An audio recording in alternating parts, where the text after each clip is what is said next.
الحمدللہ والصلاة والسلام علی رسول اللہ۔ پتھر سے تیمم کرنے کا طریقہ سوال کیا گیا ہے، پتھر سے تیمم کرنے کا کیا طریقہ ہے، اور اگر پتھر چھوٹا ہو تو ہاتھوں پر کیسے مسح کیا جائے؟ کیا چھوٹے پتھر کو صابن کی طرح استعمال کیا جائے گا؟ الجواب بعون اللہ سبحانہ و تعالی۔ ہماری ویب سائٹ پر اس سے قبل یہ بات بیان کی جا چکی ہے کہ حنفی اور مالکی فقہا کے نزدیک زمین پر موجود ہر چیز جس میں پتھر وغیرہ بھی شامل ہیں ان سے تیمم کرنا جائز ہے۔ اس کی تفصیلات اس سے قبل سوال نمبر 36774 کے جواب میں ملاحظہ کی جا سکتی ہے۔ پتھر سے تیمم کرنے کا طریقہ یہ ہے کہ اپنے دونوں ہاتھوں کو پتھر پر ایک بار مارے، پھر اپنے پورے چہرے کا مسح کرے اور اس کے بعد اپنے دونوں ہاتھوں کا مسح کرے۔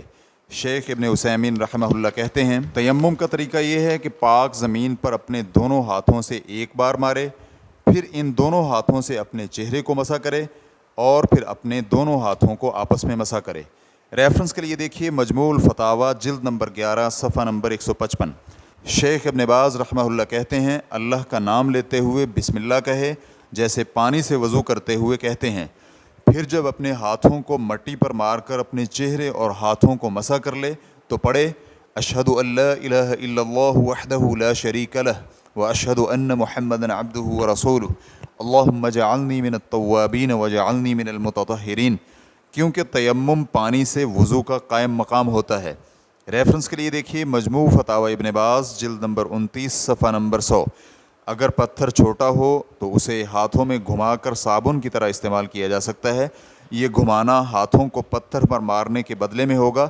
اس کے بعد چہرے اور ہاتھوں کا مسح کر لے۔ یہ بات ذہن میں رہے کہ بہتر یہ ہے کہ اگر مٹی میسر ہو تیمم مٹی سے کیا جائے، کیونکہ یہ محتاط عمل ہے اور اس طرح تیمم تمام علماء کے نزدیک درست ہوگا۔ مالکی فقہا میں سے بعض نے اس کی تصریح کی ہے، جیسے کہ مواہب الجلیل جلد نمبر 1 صفحہ نمبر 351 میں مذکور ہے۔ واللہ تعالی اعلم۔ اسلام کیو اے ریکارڈنگز مؤسسۃ الشیخ محمد صالح المنجد، المملکۃ العربیۃ السعودیہ، فتویٰ نمبر 139879۔ والسلام علیکم ورحمۃ اللہ وبرکاتہ۔